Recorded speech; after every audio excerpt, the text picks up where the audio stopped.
హనుమాన్ జయంతిని పురస్కరించుకుని తాడ్బంద్ హనుమాన్ దేవాలయంలో స్వామివారికి ఉదయం నుంచి ప్రత్యేక పూజలు అభిషేక కార్యక్రమాలు నిర్వహించారు. తెల్లవారుజాము నుంచే భక్తులు పెద్ద ఎత్తున ఆలయం తరలివచ్చి తాడ్బంద్ వీరాంజనేయ స్వామి దర్శించుకున్నారు. ప్రత్యేక పూజలు అభిషేకాలు హనుమాన్ చాలీసా పారాయణలతో తాడ్బంద్ హనుమాన్ దేవాలయం ఆధ్యాత్మిక శోభను సంతరించుకుంది. క్యూలైన్ల ద్వారా ఆలయంలోకి అనుమతిస్తున్నారు. హనుమాన్ జయంతి సందర్భంగా తాడ్బంద్ ప్రాంతమంతా జై శ్రీరామ్ నామస్మరణతో మారుమోగుతోంది. ఆలయ పరిసర ప్రాంతాల్లో అలంకరణతో ప్రత్యేకంగా ఆకర్షిస్తున్నాయి. రకరకాల సెట్టింగులతో కూడిన విద్యుత్ దీపాల కాంతులతో తాడ్బంద్ ఆంజనేయ స్వామి ఆలయ ప్రాంగణం మెరిసిపోతోంది. హనుమాన్ జయంతిని పురస్కరించుకుని మేడ్చల్ ఎమ్మెల్యే మల్లారెడ్డి, మల్కాజ్గిరి ఎమ్మెల్యే మరి రాజశేఖర రెడ్డి కుటుంబ సమేతంగా స్వామివారిని దర్శించుకుని ప్రత్యేక పూజలు నిర్వహించారు.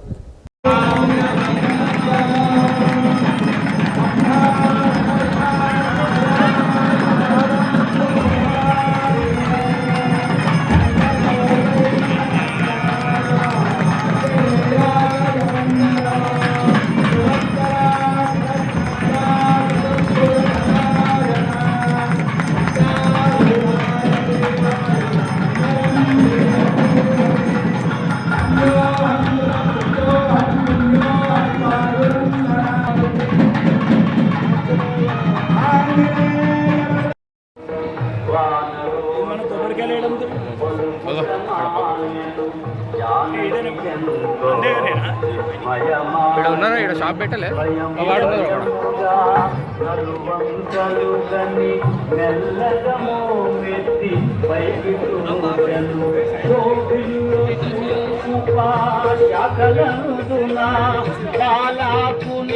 30 మారుతి దోచను మారుతి రూపము చిన్నదైనను తేజోమయమై భీతి గొల్పెను శ్రీ హనుమాను గురుదేవులు నాయన పలికిన సీతా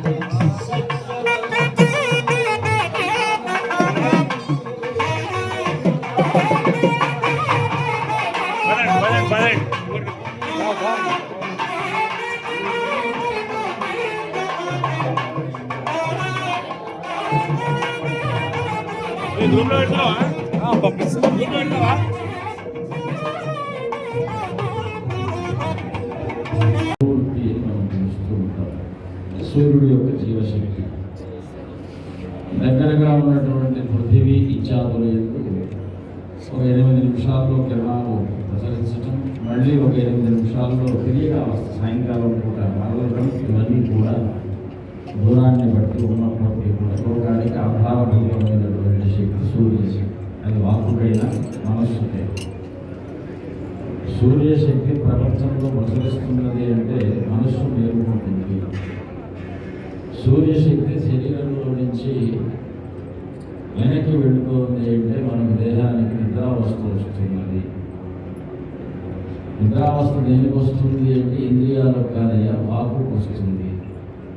కాబట్టి ఏం మాట్లాడలేదు. ఒకవేళ మేలుకొని ఉన్నప్పటికీ కూడా మనకు వాక్శక్తి అనేటువంటిది పరిపూర్ణమైనటువంటి ఆత్మ చైతన్య శక్తిగా పిలువబడుతూ ఈవేళ దీనికి సంబంధం ఏమిటి అంటే వాక్కులు కావాలంటే హనుమలు కావాలి, దవడలు కావాలి. ఆ సూర్యుడి యొక్క ఇంత ప్రచండమైనటువంటి శక్తులు, రశ్ములు, కాంతులు, ఊష్మ ఇవన్నీ కూడా ప్రసరిస్తూ ఉండగా లోకాలన్నింటినీ రక్షిస్తూ ఇంకా మనం పైకి చెప్పుకోవాలి అంటే స్వామివారిని దర్శించినప్పుడు మన లోపల ఆయన మనోవేగాన్ని గుర్తు చేసుకోవాలి. హనుమ అనేటువంటి శబ్దానికి వేగము, ఆ వేగానికి సూర్యవేగం కూడా సరిపోదట. అందుకే బాల్యావస్థలోనే ఆయన జన్మించగానే సూర్యుడిని మింగటానికి వెళ్ళాడు అంటే అక్కడే మనకు అర్థమవుతున్నది సూర్యగ్రహానికంటే అతీతమైనటువంటి మండలాంతర్గతమైనటువంటి శక్తి ఆయనకు ఉన్నది. అంటే శివశక్తి. అందుకే మన మహన్యాసం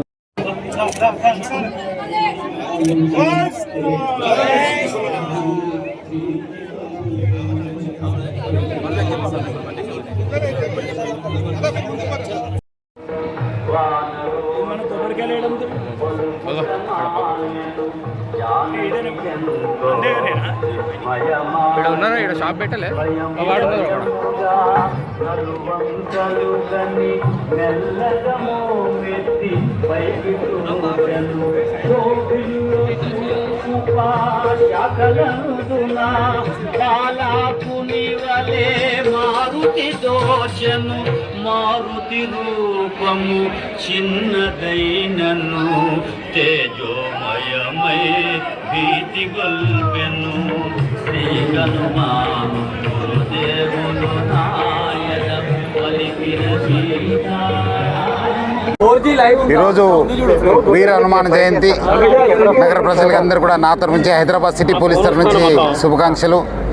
ఈరోజు నగర వ్యాప్తంగా 168 ప్రొసెషన్స్ ఉండడం జరుగుతుంది.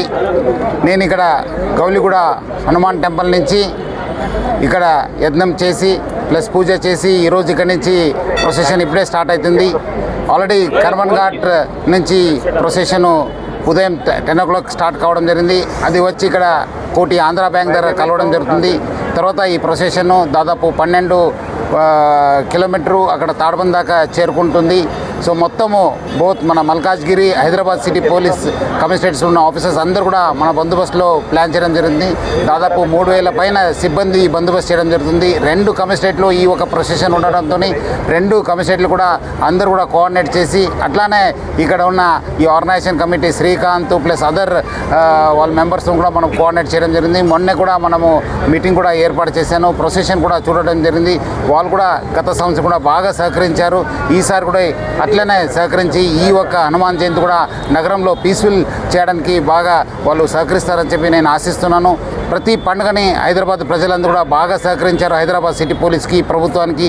ఈసారి కూడా ఈ ఒక్క ప్రొసెషన్కి ఈ ఒక్క సెలబ్రేషన్ కూడా మనకు సహకారం ఇచ్చి హనుమాన్ జయంతి కూడా జయప్రదం చేయాలని చెప్పి ప్రజలందరూ కూడా కోరుతున్నాను. సెన్సిటివ్ ప్లేసెస్ ఏం అంత పెద్ద లేదు, బట్ మనము అన్ని చోట్ల కూడా మనము పక్కబందిగా బందోబస్తు ప్లాన్ చేయడం జరిగింది. మొత్తం ఎన్ని kilometres sir rally? Almost 12.5 kilometres rally ఉంటుంది. ఎన్ని చోట్ల ట్రాఫిక్ డైవర్షన్స్?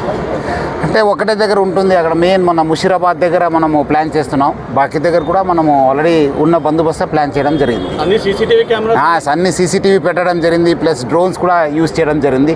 నేను కూడా లైవ్గా బషీర్బాగ్ ఆఫీస్ నుంచి లైవ్ చూస్తున్నా. అక్కడ కమాండ్ అండ్ కంట్రోల్ నుంచి కూడా మన సిబ్బంది కూడా లైవ్గా వాచ్ చేయడం జరుగుతుంది. సార్, యూత్కి భక్తులకు మీరు ఒక సూచన చేయాలంటే ఏం చేస్తారు? ప్రశాంతంగా, ఎందుకంటే గతం కూడా బాగా ప్రశాంతంగా జరుపుకున్నారు. ఈసారి కూడా జరుపుకోండి, మంచిగా సెలబ్రేట్ చేసుకోండి. మంచి అందరూ కూడా పబ్లిక్ ఇది యూత్ బేసిక్లీ చాలామంది పార్టిసిపేట్ చేస్తుంటారు. అనవసరం బైక్ రేసింగ్ కానీ బైక్లో అవాజ్ చేయడం కానీ అనవసరము వేరే వాళ్ళు కూడా ఇబ్బంది పెట్టకుండా ఈ ఒక్క ఫెస్టివల్ కూడా జయప్రదంగా చేయాలని చెప్పి నేను కోరుతున్నాను. Thank you sir.